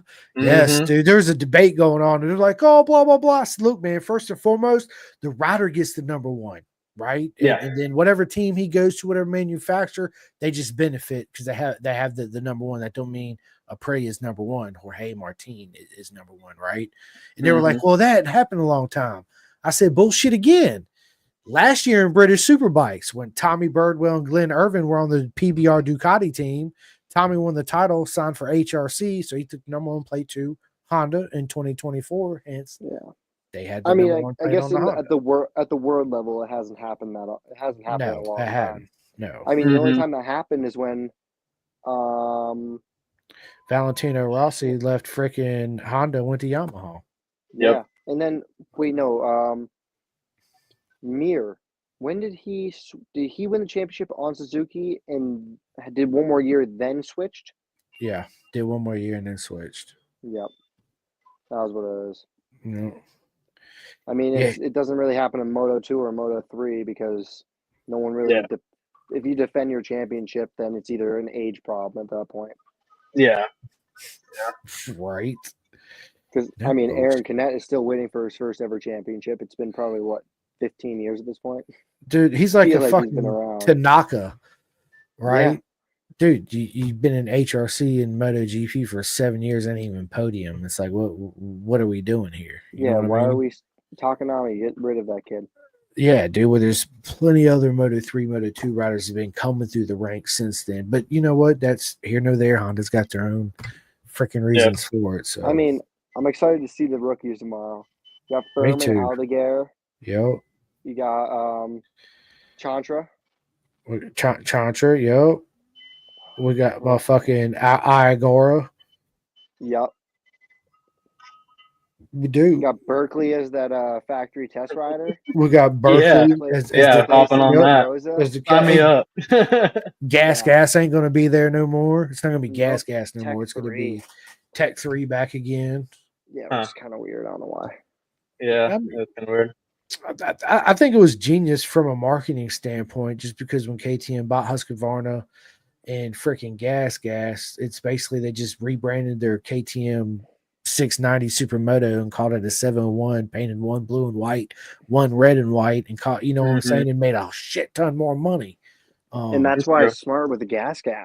That's why I was smart with the gas. The gas is now the more affordable version of the KTM Husky. Just because it doesn't have your little fancy button on the left. Yep. And then what was it? I don't think it comes with the. No, it comes with the same suspension. Yeah, it's literally just without the electronics. Yeah. On that, we don't want electronics anyway. We don't need electronics on 60 horsepower. Like, really? I run electronics in the dirt. I'm not riding on the dirt. I'm motoing that bitch on the street, running from the police, and leave my driver's license at home when I leave. Yeah, I don't. We don't ride. I mean, Andrew, do you ride on the street? Yeah, a little bit, but not much. I ride to like local events, just like to, just meet up with buddies, go get dinner, do stuff like that. But other than that, I really don't ride street anymore, man. Once I started racing, it kind of lost a lot of its interest, I mean, I get out and like we were talking, riding wheelies, doing dumb shit. I was like, I'm just asking to hurt myself or get a ticket. So it's just really not that amusing to me anymore. So like I always loved meeting up with my buddies, and we'll go out and do a couple rides every once in a while, but not a whole bunch of street riding now. I'd rather be on a dirt bike or out on a racetrack. Yeah, 100%. Yeah, no. Luckily, my dad didn't let me get a motorcycle license. Oh, really? Yeah. See, my dad grew up. He took me to school. I lived, I don't even know, 100 yards away from my elementary school, but he'd make me put on a helmet and we'd ride up to school and he'd drop me off. So I think from a young age. My dad would do the same thing. My dad would do the same thing with me. It's just I wasn't allowed to get one. Well, he knows you. I mean, look where you are now. You're kind of he knew what you're going to get into. But no, my dad kind of knew I was going to get some sort of street bike right away. So my twin brother and I bought actually his old bike back. We kind of stayed in the circle of us. We ended up buying his old bike back and had it for a little while. And then I picked up an R6 and my brother picked up a T-Bar 1000 and kind of progressed from there. So does your twin brother still ride? He doesn't ride currently. He has a dirt bike, but he doesn't ride street at all. But he'll come out and dirt bike ride with me once in a while. Trying to get him on something a little bit more modern, a little bit more powerful of some sort. He's just got a XR 400 he's riding right now. But it's fun. That's peak performance. Peak performance right there, buddy. He's like, oh, this thing's so reliable. He'll be kicking it for 30 minutes. Yeah. Seems you need an electric start. Deuces. Yeah, so I think we're working on convincing him to get back up on a couple like new bikes. He really wants. I have a FZ09 that I ride on the street, and he likes that bike a lot and likes kind of like the naked styles. He might get something similar to that and kind of just ride around with us a little bit. But he has a kid, Eli. So I don't know if you knew that, but he's doing a little bit different of a lifestyle. Yeah, he's being a good dad. I'm the crazy uncle next door with all the motorcycles, all that stuff. So yeah, that's sick though. I love it. No, that's cool. It's cool. Yeah, if you ever come down to Florida, bring that dirt bike. That's all I ride down there. Dude, if I'm coming down to Florida, I gotta just fly and I can't tote anything. I need to get a moto van so I can do it, but I'd probably be flying in. I know. The van life's where it's at. What are you doing? Fucking up, apparently. How far of a drive is it from you to Florida? Like 12, 14 hours? Well, Daytona was 24. God damn. Yeah. That's interesting. So, I think it's 24, wasn't it? Or 22? I think it was 20. I'd have to look it up now, but I thought it was. I'll do it right now. I know the Ridge. No, I'm just talking to my ass. I know the Ridge was over 24 hours. Well, yeah, no shit. The Ridge was 24 hours. It's like. But I'm just in the middle of the country though. Daytona International Speedway from. Hold up. Directions. Hold on, I'm doing it. Okay, well, I guess I'll do it from my location then. From Phoenix was like 2.5 days from here to Phoenix, Arizona. Okay, so I was wrong. So it it probably took us about 20 hours, but estimated 19 hours. Well, by the time you stop, get gas. Yeah. Yeah. So that's actually, probably. that's not that bad. I mean, that's the same for me. I'm 18 hours. Oh, really? Yeah. Yeah. Yeah. But also, I mean, it's just a boring drive. I just get through it. Mm-hmm. I'll just drive. I usually, anytime I go to Florida, I'll drive straight through the night, and I'll make it. I'll stop just to get gas, and that's all I do. And Red Bulls. No, especially, dude, if you have a co-pilot, someone who could take over, and if you have a co-pilot and someone who could take over, it's the best, dude. Oh yeah, I went down to when I went down to Daytona, I went down with Arch York and the team owner. We just switched back and forth driving. It was sick. I mean, like we would just sleep when we weren't driving and then drive. It made it easy. And I don't like wasting time, man. I like to get there. I don't like to meander and get hotel rooms and mess around with all that. Like I just like to drive and get the trip over with so I can settle in and get used to it. Yeah, I mean, even like going down to the 200, we had to stop at Roebling for a 2-day test before it. Mm-hmm. And even that, it's like I left here and it's 15 hours, and we left here at like 7 in the morning, and next thing you know, we stop, play golf, and eat dinner, and then I keep on driving the whole entire way. And I had a co-pilot, and I just didn't let him drive. Oh, really? I drove for 15 hours straight and got those things. Why'd you not let him drive? What are you doing, dude? I'd rather just drive all the way. Because I can't sleep up if people drive. Oh. On the way back, I let him drive. Yeah, no, it's got to be the right person for me to sleep in the car for sure. Oh no, I trust my best friend I was going down with. I trust him driving. There was no, for me, I was already in the zone. On the way back, I was sitting watching like Drive to Survive, trying to sleep. And he'll be driving up front. He probably drove most of the way back. Oh, okay, that's sweet. That's sweet. I love it. Listen, gentlemen, this has been a lot of fun, man. We're about an hour and 30 into this podcast. We're gonna wrap this up here in a minute. Andrew, dude, it's been a lot of fun, brother, man. We'll definitely schedule a part 2 for this. Man, that's great. There's still so much more that we got to talk about. Eli, I can't wait to sit back down with you, and thank you for coming in. You're always welcome. Yeah, dude. Check in the Berkley pod. Eli, it's funny because I'll do a podcast. I'll be almost at the end, 30 minutes, however long into it. Eli will text me and be like, "Bro, put me in, coach." I'm like, "Okay." So I just send him a link. He just jumps in. Yeah, it's yeah, man. It's always good to talk with Eli for sure. Good to talk to you too, Andrew. Well, hopefully I'll see you soon. I'm gonna head out now because I'm gonna finish some homework because that's what my life is. But boys, good seeing you, and I will hopefully see you soon, Andrew, and I'll Chris. Yeah, man. We'll sit down sometime soon. We will, my man. Appreciate you. Yeah, dude, Andrew, man, this has been a lot of fun, bro. I appreciate it, dude. It's an absolute honor to be able to sit down and have this chat. Like I said, there's still a lot more that me and you got to talk about. It's tons of stories, man. Dude, it's 8:30. I got to go in here. My son done text me. He's like, "Daddy, you got to come in here," So I'm gonna go do my my family thing. But I was thinking about pulling a Cole and staying on here for like 3 or 4 hours or whatever you guys did.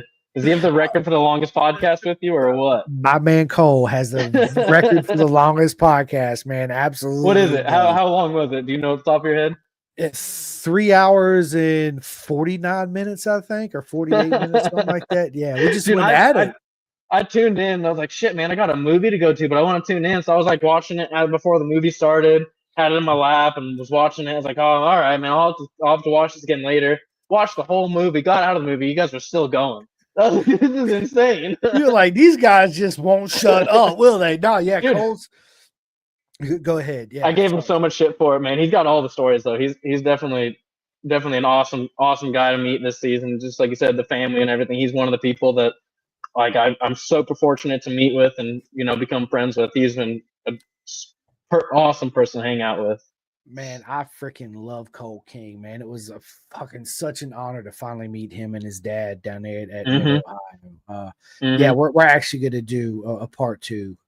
I'm just going to have to schedule it to where schedule 5 hours for another 5-hour block. So me and him go back at it. Right. It was just like, dude, I'll be honest with you, Andrew, like when I do these, my intention is 45 minutes to an hour. Right. But there's times where we'll start the podcast. I'll say, tell me your story, and the next thing I know, my friend will talk straight for 40 minutes, you know, and I'm like, he's obviously got a lot to say. So I let him do his thing, right? And then I ask questions, and then we just get into it. And it goes by so fast. I look at the clock, I'm like, holy shit, dude, we're 3 hours and 30 minutes. We gotta go, bro. Like, we gotta stop this right now. You know, we don't have to, but yeah. It's just one of those things, right? It's family, it's having fun and doing what we love to do. You know, talk. I mean, you can sit here and talk all night, but one of us has got to be the responsible one and say, "Hey, man, we got to continue this conversation some other time." Yep. I'm gonna let you end the podcast, but before I let you end it, the first thing I want to say is thanks everybody for watching this podcast. If you guys and girls have not had a chance yet, please go to my Spotify, Podbean, iHeart, all that cool shit, YouTube. Hit the like and subscribe bell. It helps me out a lot.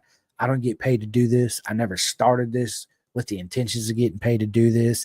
I never did it for the clout, for any of that, right? The main reason why I do it, first and foremost, is for my son, Hayden Rossi. So one day when I'm not here anymore, he can always go back and listen and watch his daddy get back to the sport that it's given me so much my whole life, right? I'm trying to help the sport grow.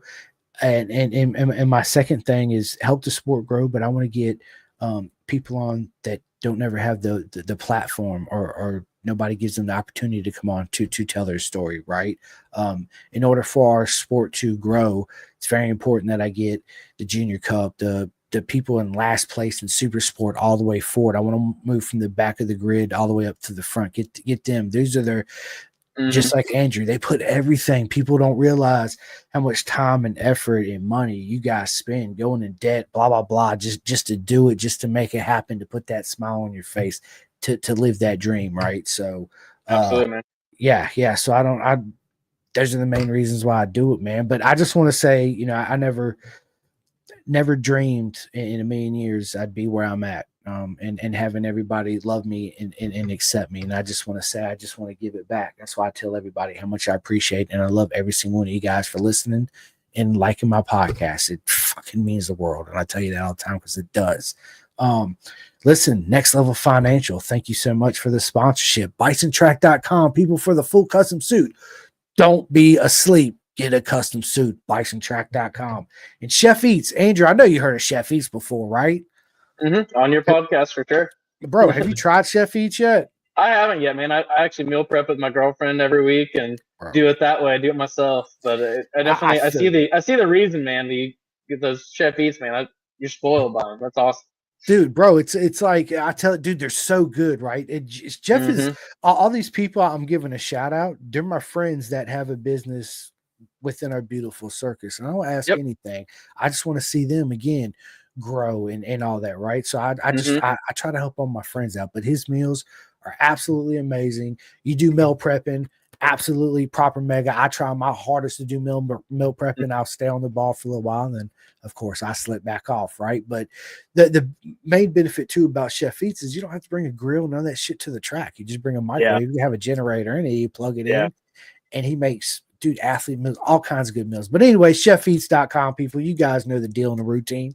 I say it all the time. I believe in this food. I have it. I eat it. I love it. And it's good. Just ask a lot of people in the paddock. They'll tell you. Another one is my buddy at Flying Eyes Optics.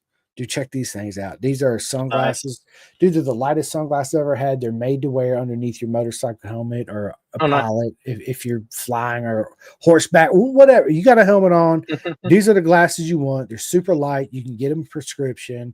I actually started hiding them because my wife's girlfriends try to steal them from me all the time. But anytime I go out, Andrew, and I have them on, I tell people, hey, man, these are the Flying Eyes I'm talking about.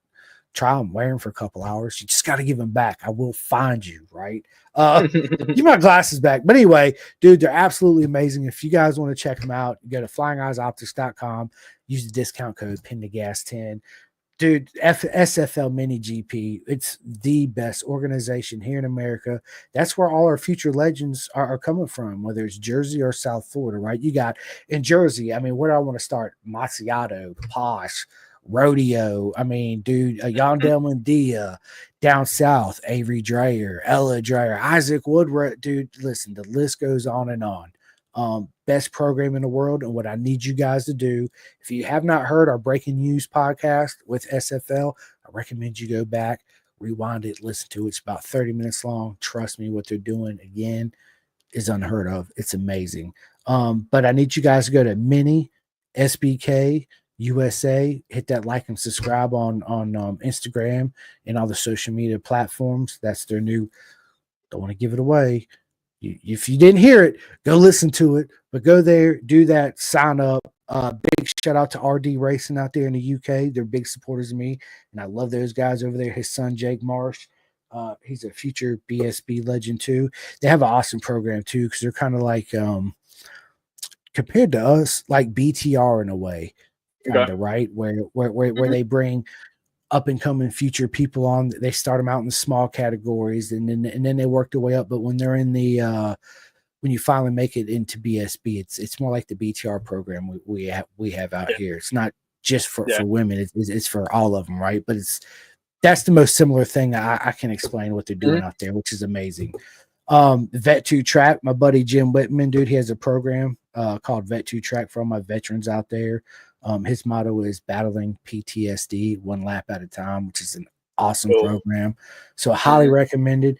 Big shout out to my man Tata, 64 Degree Racing. Listen, Andrew, I tell everybody this, whether you're a track day junkie, I got it stuff. Dude, you just, dude, right. Hey, I'm gonna let you tell all about 64 in a second, right?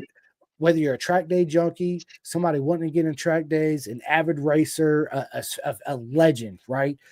You can't have one undersuit. I don't give a shit who you are. And trust me, you don't want to wake up the next day and put on that undersuit again. No, sir. No, sir. Absolutely not. They're going to smell you from all the way at the tower. They'd be like, black flag hit. See that number 18? Black flag his ass. He smells horrible, right?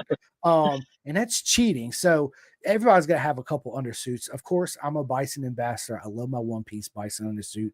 As far as one piece goes, absolute the best. Two-piece, man, my man Tate at 64, he made me a custom.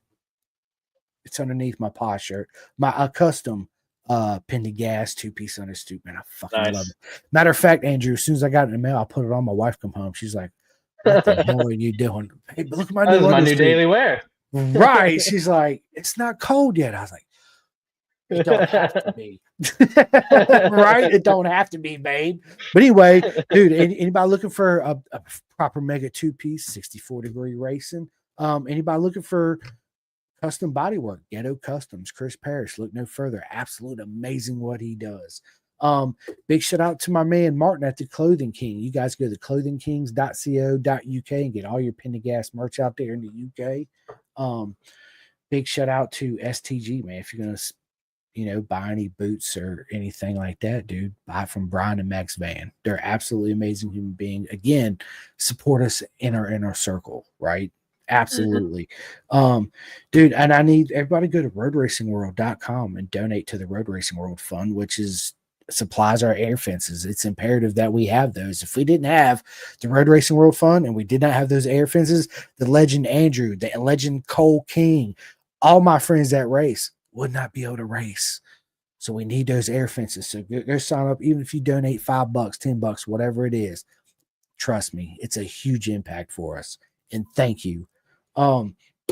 Anybody looking to buy a new dirt bike, street bike, want any performance tuning done on your motorcycle, dyno or whatever, look no further than Carnes Performance in Pennsylvania.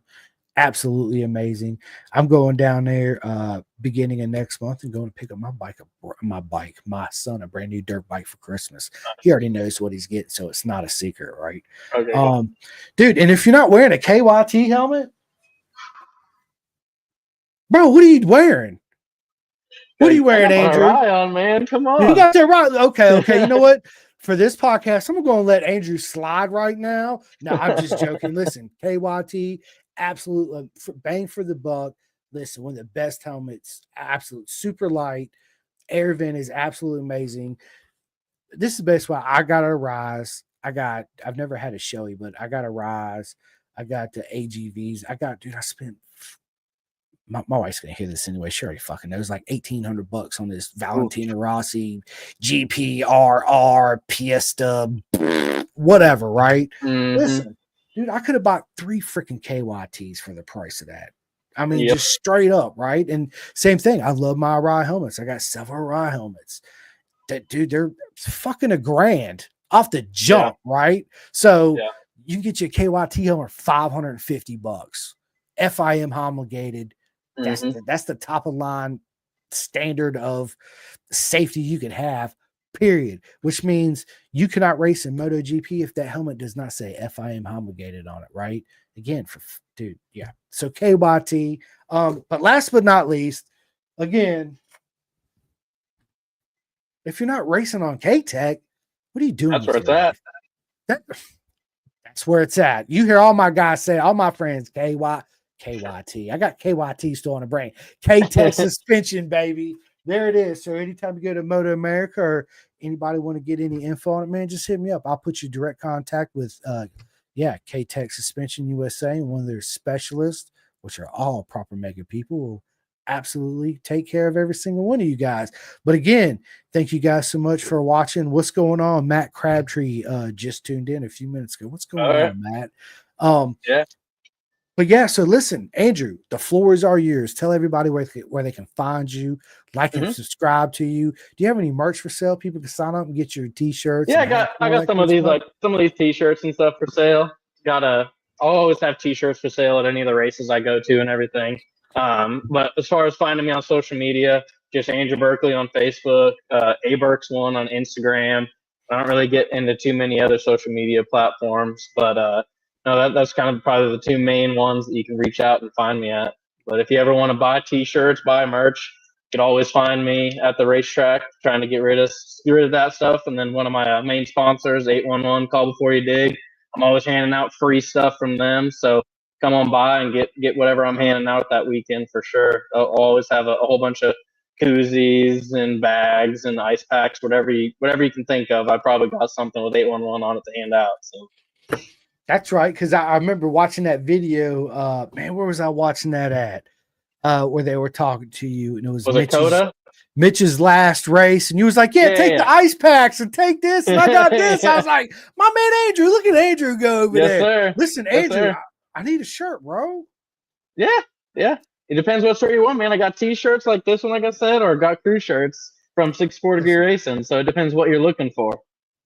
We'll talk as soon as the podcast ends, right? But listen, ladies and gentlemen, it's been an absolute honor today on this beautiful Monday to sit down with my man and the legend himself, Andrew Berkley, Super Hooligans, MotoAmerica. You guys stay tuned for 2025. If you happen to go to the racetrack, go find Andrew. Go give him a big old hug. Buy his t-shirt, buy a hat, support him. Trust me, we need it. Every bit counts. Absolutely. Thank you guys so much again. This episode will be out everywhere you listen to podcasts tomorrow. And if you missed it and you want to go back and you can't wait, you have to watch it again right now. You can go to my YouTube channel, Pin the Gas, as soon as I hit end and rewatch it, and also my Facebook. But until then, as my buddy, and I don't never say this, I don't know why I'm going to say this right now, but my buddy Cool Jules, I am Chris, the whole effing show Simcoe, and my man and the legend himself, Andrew Berkley. We'll see you guys soon. Thanks for everything, man. Glad to be on here. Bro, it's an absolute honor to have you on, bro. Let me end.